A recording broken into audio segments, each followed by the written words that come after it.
दोस्तों मार्केट में 13 से एक और मेन बोर्ड आईपीओ आने वाला है और ये आईपीओ होने वाला है विभोर स्टील ट्यूब्स का आईपीओ। तो इस आईपीओ की ग्रे मार्केट के अंदर काफी जबरदस्त डिमांड देखने को मिल रही है। तो चलिए देखते हैं कि कंपनी कैसी है और कंपनी के फाइनेंशियल कैसे हैं। तो इससे पहले कि मैं वीडियो को शुरू करूं, अगर आप इस चैनल पर पहली बार विजिट कर रहे हैं या फिर आपने चैनल अब तक सब्सक्राइब नहीं किया है तो चैनल को सब्सक्राइब कर लें और साथ में वीडियो को भी लाइक कर दें। तो पहले बात कर लेते हैं आईपीओ के डिटेल्स की। तो ये जो आईपीओ है ये 13 फरवरी यानी कि ट्यूसडे से ओपन होने वाला है और ये 15 फरवरी को क्लोज हो जाएगा। फेस वैल्यू 10 रुपये पर शेयर है। बुकिंग प्राइस 151 रुपये रहेगा और आईपीओ में 99 शेयर्स का लॉट होने वाला है।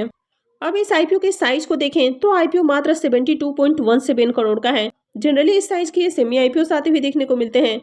तो यहाँ पर यही कारण है कि इस आईपीओ की मार्केट के अंदर आपको जबरदस्त डिमांड देखने को मिल रही है, क्योंकि आईपीओ का साइज काफी छोटा होने वाला है और पूरा का पूरा फ्रेश इशू का आईपीओ रहेगा और ये मेन बोर्ड आईपीओ है। तो कंपनी बीएससी और एनएसई पे लिस्ट होने वाली है। वैसे आईपीओ के रिजर्वेशन पोर्शन को देखें तो यहाँ पर क्यूआईबीज के लिए 50% का पोर्शन है, रिटेलर्स के लिए 35% का पोर्शन है और एचएनआईज के लिए 15% का पोर्शन दिया गया है। अब ये आईपीओ ट्यूसडे यानी कि 13 फरवरी से ओपन होने वाला है। तो कल ये एंकर इन्वेस्टर्स के लिए ओपन हो जाएगा। तो कल इसमें एंकर इन्वेस्टर्स की ओर से बिडिंग आती हुई देखने को मिलेगी। हालांकि आईपीओ के साइज को देखें तो आईपीओ बहुत ही छोटा देखने को मिल रहा है। तो यहाँ पर बहुत सारे एंकर इन्वेस्टर्स आते हुए देखने को नहीं मिलेंगे, क्योंकि जब कंपनी बड़ी होती है तभी बहुत सारे एंकर इन्वेस्टर्स और म्यूचुअल फंड्स कंपनियां वगैरह आती हुई देखने को मिलती है। और छोटी कंपनियों में म्यूचुअल फंड्स कंपनियां भी नहीं आती हैं। तो जो एसएमई आईपीओ में जनरली आपको एंकर इन्वेस्टर्स आते हुए देखने को मिलते हैं, वे एंकर इन्वेस्टर्स ही इस आईपीओ में आते हुए देखने को मिलेंगे। तो अगर इस कंपनी के बिजनेस की बात करें तो कंपनी 2003 में इस्टेब्लिश की गई है और ये जो कंपनी है ये स्टील के पाइप्स और ट्यूब्स की मैन्युफैक्चरिंग, एक्सपोर्ट और साथ में सप्लाई करते हुए देखने को मिलती है। तो इंडिया के अंदर जो भी हेवी इंजीनियरिंग वाली इंडस्ट्रीज आपको देखने को मिलती है तो उनको ये अपने प्रोडक्ट सप्लाई करते हुए देखने को मिलती है। तो कंपनी के प्रोडक्ट पोर्टफोलियो को देखें तो कंपनी काफ़ी तरह के स्टील्स के ट्यूब्स और पाइप्स बनाती हुई देखने को मिलती है, जैसे कि ईआरडब्ल्यू पाइप्स हैं। इनका use water transport, oil, gas और नॉन टॉक्सिक सप्लाइंग के रूप में देखने को मिलता है। हॉट टिप्ड गल्वनाइज पाइप की बात करें तो इनका यूज़ एग्रीकल्चर और इंफ्रास्ट्रक्चर इंडस्ट्रीज में देखने को मिलता है। इसके अलावा company hollow junction pipe, primer painted pipe और कैश बैरियर्स बनाती हुई देखने को मिलती हैं, जो कि रेलवेज, हाईवेज और रोड के साइड में आपको यूज़ होती हुई देखने को मिलते हैं। तो कंपनी काफ़ी अलग अलग तरह के स्टील्स के ट्यूब्स और पाइप बनाती है। तो कंपनी के अभी करंट में 2 मैन्युफैक्चरिंग फैसिलिटीज़ हैं। एक महाराष्ट्र के अंदर है और दूसरा तेलंगाना के अंदर में देखने को मिल जाता है। इसके अलावा कंपनी का एक वेयर हाउस भी है जो कि हरियाणा के हिसार में है। तो कंपनी के अगर बिजनेस की बात करें तो इस तरह के बिजनेस में काफ़ी अच्छी ग्रोथ देखने को मिल रही है। तो कंपनी का बिजनेस काफ़ी अच्छा है। कंपनी के फाइनेंशियल को देखें तो फाइनेंशियल 21 से 23 का कंप्लीट फाइनेंशियल है और फाइनेंशियल 24 के 2 क्वार्टर का फाइनेंशियल देखने को मिल रहा है। तो कंपनी के एसेट के अंदर देखें तो एसेट के अंदर ईयर ऑन ईयर आपको ग्रोथ देखने को मिल रही है। रेवेन्यू के अंदर भी देखें तो यहाँ पर भी ठीक ठाक ग्रोथ है।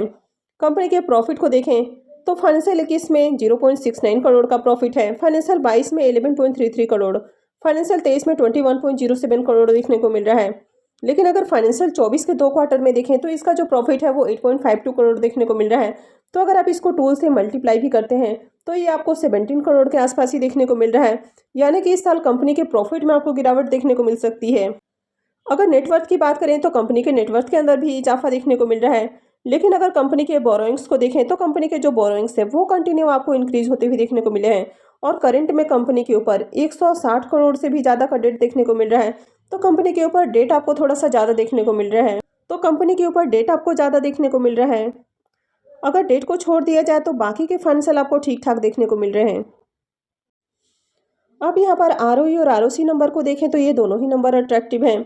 डेट टू इक्विटी रेशियो 1.63 का है, यानी कि डेट आपको हेवी देखने को मिल रहा है और कंपनी आईपीओ से जो फंड रेज करने वाली है तो उसे कर्ज का भुगतान नहीं करेगी। तो आगे भी ये जो डेट है वो कंटिन्यू रहने वाला है। रिटर्न ऑन नेटवर्थ को भी देखें तो ये भी अट्रैक्टिव है। अब अगर इसके पी मल्टीपल को देखें तो ये 10.17 का देखने को मिल रहा है। तो कंपनी आपको रिजनेबल प्राइस के ऊपर आती हुई देखने को मिली है। प्राइस बहुत ज़्यादा ओवर वैल्यूड नहीं रखे गए हैं, हालांकि बहुत सस्ता भी नहीं है, लेकिन ओवर वैल्यूड देखने को नहीं मिल रहा है। वैसे आईपीओ की ऑब्जेक्टिव की बात करें कि कंपनी आईपीओ से जो फंड रेज करने वाली है तो उसका यूज कहाँ पर करेगी, तो पहला हो जाता है funding of working capital requirements और दूसरा हो जाता है जनरल कॉर्पोरेट पर्पस। अब इस आईपीओ के लॉट साइज को देखें तो आईपीओ में 99 शेयर्स का लॉट होने वाला है और एक लॉट के ऊपर इन्वेस्टमेंट अमाउंट 14,949 रुपये रहने वाला है। तो अगर आप रिटेल पोर्शन से अप्लाई करते हैं तो आप मैक्सिमम 13 लॉट तक अप्लाई कर सकते हैं। लेकिन अगर आप आईपीओ के साइज को देखें तो आईपीओ बहुत ही छोटा है। वैसे तो आप 13 लॉट लगा सकते हैं, लेकिन अगर आपको इस आईपीओ में टारगेट करना है तो बेहतर है कि आप मल्टीपल डीमैट अकाउंट से एक एक लॉट के लिए अप्लाई करें, क्योंकि जिस तरह आईपीओ का साइज आपको देखने को मिल रहा है, आईपीओ 72 करोड़ का है, तो ऐसे में रिटेल पोर्शन में आपको एक ही लॉट मिलेगा। तो इसलिए बेहतर है कि आप मल्टीपल डीमैट अकाउंट से एक एक दो दो लॉट के लिए ही अप्लाई करें। यहाँ पर ज़्यादा अप्लाई करने का कोई फायदा नहीं है। यहाँ पर ज़्यादा से ज़्यादा डीमैट अकाउंट से टारगेट करना वो ज़्यादा अच्छा रहेगा। कंपनी में प्रोमोटर्स की होल्डिंग को देखें तो 98.24% देखने को मिल रही है और आईपीओ आने के बाद ये कम होने वाली है। हालांकि कितनी कम होने वाली है ये अब तक आपको देखने को नहीं मिल रहा है। आईपीओ के शेड्यूल्स को देखें तो आईपीओ 13 फरवरी से यानी कि ट्यूसडे से ओपन होने वाला है। ये 15 फरवरी को क्लोज हो जाएगा। आईपीओ का अलॉटमेंट डेट 16 फरवरी रहेगा। रिफंड डेट 19 फरवरी रहेगा। क्रेडिट डेट भी 19 फरवरी होने वाला है और आईपीओ की लिस्टिंग 20 फरवरी को होगी। तो चलिए अब इसके ग्रे मार्केट प्रीमियम को भी देख लेते हैं। विभोर स्टील ट्यूब्स आईपीओ की अगर प्रीमियम को देखें तो इसके प्रीमियम में भी लगातार तेजी देखने को मिल रही है। यानी कि ग्रे मार्केट में यहाँ पर कोई भी सेलर देखने को नहीं मिल रहा है, सिर्फ बायर्स ही बायर्स देखने को मिल रहे हैं और इसका प्रीमियम फिलहाल 130 रुपये के ऊपर देखने को मिल रहा है। आईपीओ में 99 शेयर्स का लॉट है। इसका मतलब है कि आईपीओ से एक लॉट से 12,870 रुपये का प्रॉफिट हो सकता है। अगर इसके प्रीमियम को भी देखें तो इसका प्रीमियम 86% के ऊपर आपको देखने को मिल रहा है। तो इसके प्रीमियम को देखें तो इसका प्रीमियम काफ़ी हाई प्राइस के ऊपर देखने को मिल रहा है। अब यहाँ पर जो भी स्टील और ट्यूब्स वाली कंपनियां आपको देखने को मिल रही है, अगर इनमें देखें तो इनमें आपको बढ़िया तेजी देखने को मिल रही है।